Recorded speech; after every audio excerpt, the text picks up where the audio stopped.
అందరికీ నమస్కారం. నేను మీ మధ్యమడి మీరత్నం. ముందుగా ఎంఆర్ న్యూస్ తెలుగు అనే ఛానల్కి అందరికీ స్వాగతం అండి. ఈరోజు నుండి అప్డేట్లో భాగంగా ఆంధ్రప్రదేశ్లోని వాలంటీర్ల వ్యవస్థకు మంగళం పాడినట్టేగా కనిపిస్తూ ఉంది.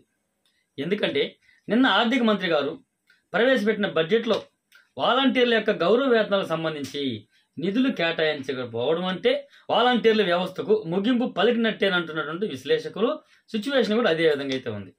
ఓకే, ముందుగా సాక్షి దినపత్రికలో ఏ విధంగా రాశారనేసి ఆ న్యూస్ పేపర్లో ఒక విశ్లేషణ అయితే చేద్దాం మనం ఇప్పుడు. అందులో ప్రభుత్వ పథకాల కార్యక్రమాలు అమలులో 5 ఏళ్ల పాటు ఎలాంటి అవినీతి పక్షపాతం పైరవీలకు తావు లేకుండా సామాజిక పింఛన్ను లబ్ధిదారుల ఇళ్లకే వెళ్లి నగదు అందజేయడం, ప్రజలకు 540 పైగా పౌర సేవలను గ్రామ వార్డు సచివాలయం ద్వారా వాలంటీర్ వ్యవస్థ ప్రతి ఇంటికి చేర్చింది.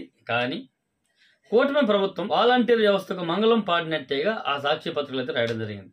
సోమవారం అసెంబ్లీలో ప్రవేశపెట్టిన 2024-25 బడ్జెట్ ప్రతిపాదనలో వాలంటీర్లకు ప్రతి నెల వేతనాల చెల్లింపుల కోసం నిధులు కేటాయించలేదు.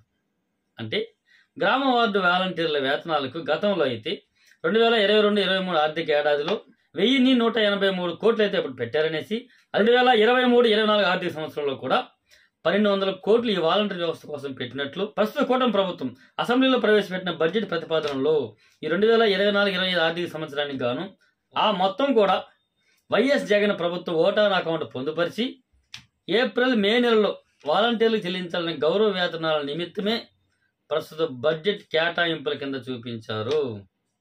అంటే ఈ 2 నెలల కోసం వ్యయం చేసిన మొత్తం తప్ప తదనంతరం 10 నెలల నిమిత్తం బడ్జెట్లో కేటాయింపులు చేయలేదు.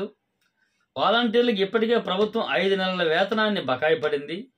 ఆ మొత్తంతో పాటు వచ్చే 5 నెలల వేతనాన్ని కూడా చెల్లించేందుకు బడ్జెట్లో ఎలాంటి ప్రతిపాదన చేయలేదు. కాబట్టి వాలంటీర్లు బహుశా ఇంకా ఉండకపోవచ్చేమో అనే సందేహం అయితే కలుగుతుందని అయితే రాజకీయ విశ్లేషకులు అంటూ ఉన్నారు. ఇదండి వాలంటీర్లకు సంబంధించి న్యూస్ పేపర్ల యొక్క విశ్లేషణ.